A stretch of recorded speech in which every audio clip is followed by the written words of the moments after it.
విజయవాడలో ఈ మాల్ని ఎంతమంది విజిట్ చేశారో కమెంట్ చేయండి. మా ఆయన 2 డేస్ మీటింగ్ ఉంది విజయవాడలో అని చెప్పి వెళ్ళారనమాట. వెళ్ళేటప్పుడు లియాకి ప్రామిస్ చేసి వెళ్ళారు, వచ్చేటప్పుడు చాక్లెట్స్ తెస్తాను అని. అవి తీసుకురావడానికి ఇక్కడికి వెళ్ళారనమాట. చాలా వెరైటీ ఆఫ్ చాక్లెట్స్ అయితే తీసుకొచ్చారు.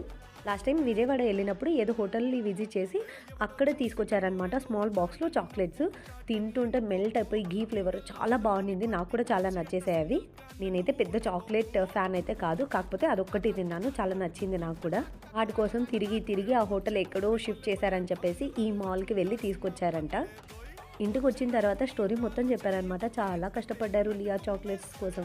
విజయవాడకి వెళ్ళిన ప్రతిసారి నా కోసం విజయ మిల్క్ డైరీస్ నుంచి స్వీట్స్, ఘీ అలా తీసుకొచ్చేవారనమాట. ఈసారి ఏమీ తీసుకురాద్దని నేనే చెప్పాను, బికాజ్ చాలా రేర్గా తింటుంటాను, ఎందుకు అన్ని మోసుకొని రావడం వేస్ట్ కదా అని చెప్పేసి.